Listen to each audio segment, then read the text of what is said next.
Hello viewers, संधान IAS academy के विशेष programme में आप सभी का स्वागत है। हम लोगों ने पिछले टर्म में प्लासी का युद्ध पढ़ा था जो कि यूपीएससी में आया हुआ था, और इस बार यूपीएससी में एक अलग ही प्रकार का क्वेश्चन पूछा कि प्लासी के युद्ध के बाद भाड़े के सैनिक राजनिर्माता बन गए। ये जो प्रश्न था यूपीएससी ने पूछा था, बिल्कुल अंग्रेज़ों की ओर इशारा उनका था और हमें उसी पर ही फोकस करके इस प्रश्न को लिखना था। तो मैंने इस पर चर्चा की थी। प्लासी का युद्ध का महत्व ये था कि प्लासी के युद्ध के बाद अंग्रेज बंगाल, बिहार और उड़ीसा के एक सर्वमान्य शासक के रूप में अपने आप को स्थापित कर लेते हैं। ये प्लासी ही थी जिससे भारत के धन का जो बहिर्गमन होता था उसकी शुरुआत हो गई, और लगभग 190 साल तक ये डकैती चलती रही और अंग्रेजों ने भारत को जी भर लूटा। यह युद्ध नहीं अपितु एक विश्वासघात के समान था, एक विश्वासघात ही था जो शासकों के साथ किया गया था। अब चूंकि प्लासी का युद्ध हो चुका था, तो प्लासी के बाद ये क्लियर नहीं था कि आखिर में बंगाल का असली स्वामी कौन है। अंग्रेजों ने मीर जाफर को गद्दी पर बिठाया एज यूजुअल, जैसा चाहिए था। मीर जाफर ने अपनी कृतज्ञता व्यक्त करते हुए न केवल रॉबर्ट क्लाइव को उमरा की उपाधि दिलवाई, बल्कि उसे 2,34,000 पाउंड की रकम भी भेंट की। आपको बता दें कि जिस समय अलीवर्दी खान शासक था, उस समय उसके पास 3 करोड़ पाउंड का खजाना मौजूद था। 3 करोड़ पाउंड का खजाना मौजूद था। और इस बात की जानकारी कैसे मिलती है? जेम्स मिल से मिलती है, क्योंकि वो जर्मनी के साथ मिलकर भारत पर हमले की सोच रहा था। उसे वो 3 करोड़ पाउंड दिख रहे थे। वो इसका एक संक्षिप्त वर्णन करता है कि यहाँ के खजाने लबालब भरे हुए हैं। तो कहीं ना कहीं अंग्रेजों की निगाहें बंगाल की ओर पहले से ही लगी हुई थी। हम अपने मुद्दे पे आते हैं। जब मीर जाफर गद्दी पाता है तो उसने सबसे पहले कृतज्ञता व्यक्त करते हुए अंग्रेजों को खुश करना शुरू कर दिया, और ये जो धन का बहिर्गमन था ये शुरू हो गया यहां से। ल्यूक स्कार्पटन नामक व्यक्ति को रेजिडेंट रखा गया और अंग्रेजों ने भारत से धन का बहिर्गमन शुरू कर दिया। एक उदाहरण आपको देता हूं कि यहीं के प्लासी के बाद यहीं के राजस्व से यहीं का माल खरीद के वो इंग्लैंड को निर्यात कर देते थे। प्लासी के पहले वो इंग्लैंड से बुलियन मंगाते थे और 74% लगभग जो है उनका व्यापार वहां के बुलियन से होता था। लेकिन जब बंगाल की लूट हुई, जब प्लासी का युद्ध हो गया, उसके बाद जो वहां से धन का बहिर्गमन शुरू हुआ, कम से कम 3 साल तक अंग्रेजों ने इंग्लैंड से पैसा नहीं मंगाया। 3 साल तक उन्होंने वहां से पैसा नहीं मंगाया। यहीं के पैसे से यहीं का सामान खरीदा और उसके बाद उसको इंग्लैंड में निर्यात कर दिया। इसके बाद जब मीर जाफर गद्दी पर आता है, तो मीर जाफर की सबसे बड़ी बात यह थी कि उसने अंग्रेजों को जो खुश किया, सबको धन दौलत दान में दिया, खूब लुटाया। अंग्रेजों ने उसे एक रुई का बोरा समझ लिया, पैसे का बोरा, क्षमा करें, पैसे का बोरा। जितना हाथ डालो उतना पैसा निकलेगा। और मीर जाफर उनकी इस आदत से परेशान हो चुका था। फलतः उसने डचों के साथ अपने संबंधों को बनाया और फलस्वरूप 1759 में बेदारा की लड़ाई में अंग्रेजों ने डचों को भी हराया और इस देश से खदेड़ दिया। अंग्रेज होशियार इसलिए थे क्योंकि वो मौका परस्त थे। वो समय के अनुसार चीज़ों को जानते और समझते थे कि कौन उनके लिए उपयुक्त है, कौन उनके लिए उपयुक्त नहीं है। मीर जाफर अब उनके लिए उपयुक्त व्यक्ति नहीं था। मीर जाफर से अनबन होने का एक कारण और भी था, राय दुर्लभ उसका दीवान था, उसकी मृत्यु हो गई थी। और नया दीवान मीर कासिम जो था वो अपने ससुर से 2 हाथ आगे ही था। उसने अंग्रेजों के साथ साठगांठ की कि अगर आप मुझे नवाब बना देंगे तो जो आप चाहते हैं वो मैं आपको दूंगा। अंग्रेजों को धन और प्रदेश चाहिए, उन्होंने इस डील को किया और मीर कासिम को अगला नवाब बना दिया। सन 1760 में एक रक्तहीन क्रांति हुई और उसके बाद मीर जाफर को गद्दी से हटा दिया गया। मीर कासिम जब गद्दी पर आता है तो मीर कासिम अंग्रेजों के सहायता से गद्दी पर बैठता है। उसने वर्तमान के वर्धमान, मिदनापुर, चटगांव की जागीर, सिलट में चूने के कारखाने में हिस्सा, 5 लाख रुपए दक्षिण के अभियानों के लिए फिक्स कर दिया। इतना पैसा उसने खर्च करके नवाबी प्राप्त की। और मीर कासिम जो था वो अंग्रेजों की सोच से थोड़ा सा अलग हो गया, क्योंकि अंग्रेज चाहते थे एक कठपुतली, पपेट। मीर कासिम पपेट नहीं बना। अलीवर्दी खान के उत्तराधिकारियों में सबसे योग्य उत्तराधिकारी अगर कोई था तो वो था मीर कासिम। मीर कासिम ने, और अंग्रेज क्या चाहते थे कि मीर कासिम सही ढंग से अपनी प्रजा के ऊपर शासन न करे। मीर कासिम का 2 उद्देश्य था, पहला अपनी शक्ति को कम न होने दिया जाए और अंग्रेजों की शक्ति को बढ़ने न दिया जाए। इसी को ध्यान में रखते हुए उसने सबसे पहले राजधानी मुर्शिदाबाद से मुंगेर स्थानांतरित कर दी। दूसरा काम क्या किया, वहीं पर उसने तोड़ेदार बंदूक और तोप का कारखाना खोल दिया।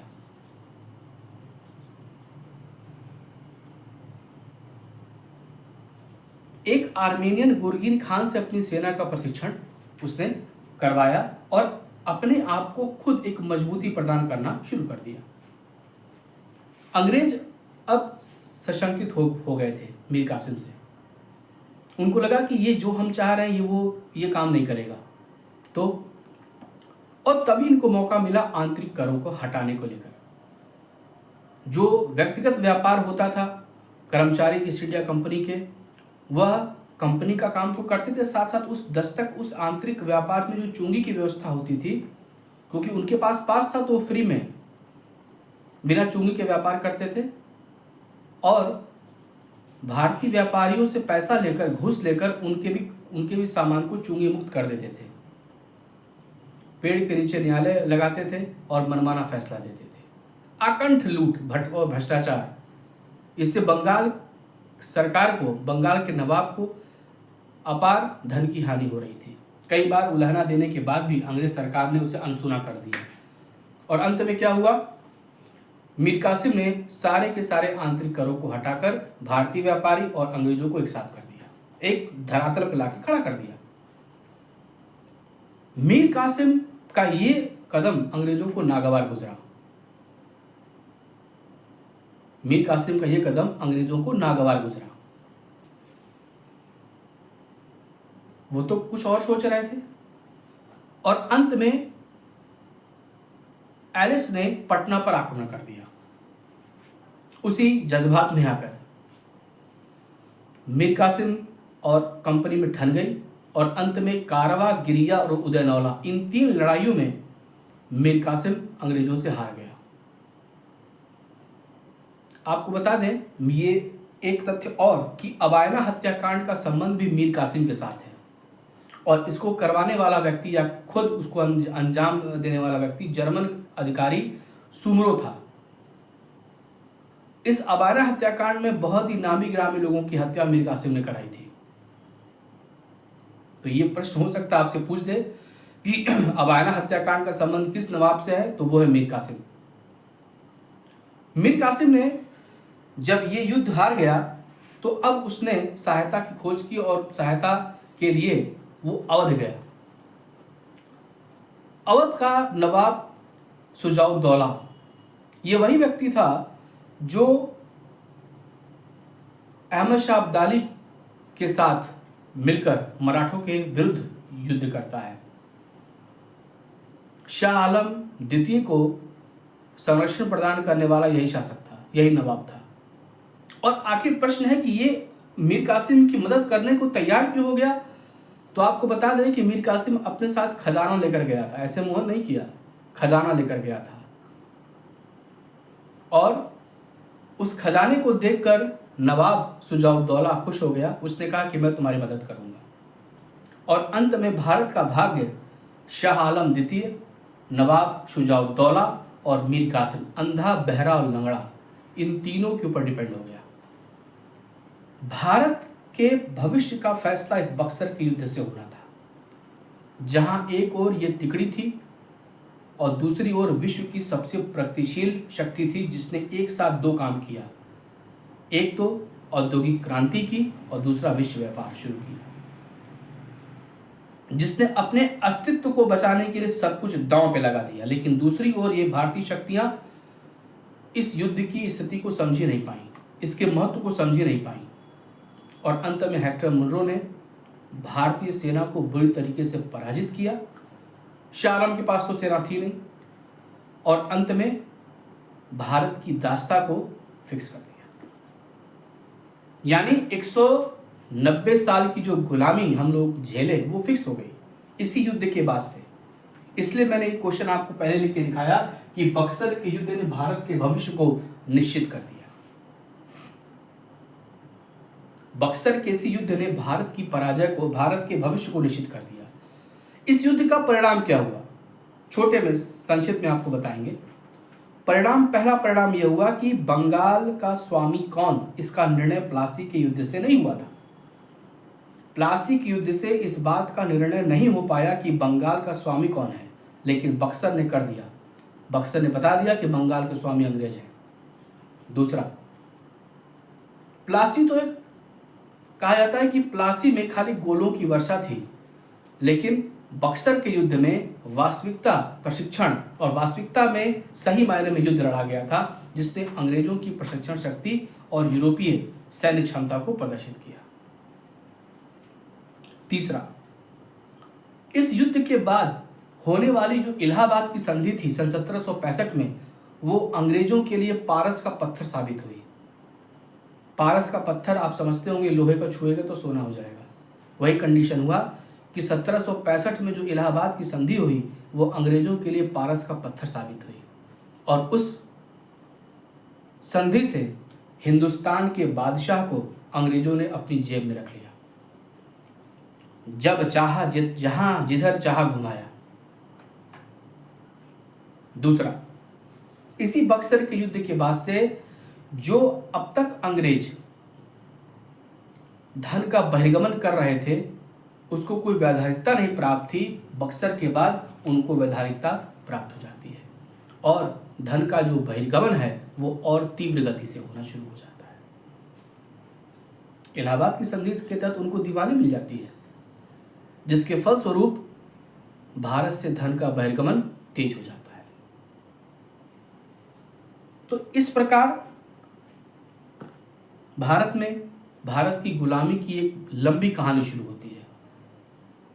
उसकी शुरुआत बक्सर से ही होती है। तो ये प्रश्न आपको ऐसे लिखना है कि बक्सर का युद्ध भारत के भविष्य को निश्चित कर देता है। इन्हीं तथ्यों को आपको जोड़ना है और लिखना है। एक सूचना आप सभी को देनी है, जीआईसी एलटी ग्रेड वैकेंसी आने वाली है। आप सभी उसके लिए रेडी हो जाइए। प्री और मेंस की परीक्षा इस बार होगी। 2 चरणों में ये परीक्षा होगी, प्री और मेंस। नोटिफिकेशन अक्टूबर माह में ही संभव है, आ सकता है। और इतिहास के अभ्यर्थी जो इतिहास जीआईसी और एलटी ग्रेड में लिए हुए हैं, उनका एक कंबाइंड बैच, ऑनलाइन बैच मैं शुरू करूँगा। जैसे ही नोटिफिकेशन आएगा उसके 3 दिन बाद आपको रजिस्ट्रेशन करने का मौका मिलेगा। ऑनलाइन प्रथम 1000 कैंडिडेट्स के लिए केवल और केवल फीस 1500 रुपये रखी गई है। जीआईसी की और एलटी ग्रेड की कंबाइंड बैच की फीस केवल 1500 है इतिहास की। ये फीस केवल प्रारंभिक परीक्षा के लिए है सब्जेक्ट की। तो जो कैंडिडेट अपना रजिस्ट्रेशन पहले कर लेते हैं उनके लिए ज़्यादा अच्छा है, क्योंकि 1000 कैंडिडेट जब हो जाएंगे तो हम उसकी फ़ीस आगे बढ़ा देंगे। लेकिन प्रथम 1000 कैंडिडेट के लिए फ़ीस केवल 1500 मात्र हमने रखी है। आप सभी इसका लाभ उठाइए और जैसे ही नोटिफिकेशन आ रहा है हम आपको अपना व्हाट्सएप नंबर साथ ही साथ मेल हम आपको उपलब्ध कराएंगे। आप हमसे तुरंत इससे जुड़ सकते हैं। कक्षाएं उसके बाद आपको सूचित की जाएगी ताकि आप अपनी कक्षाओं को शुरू कर सकें। धन्यवाद।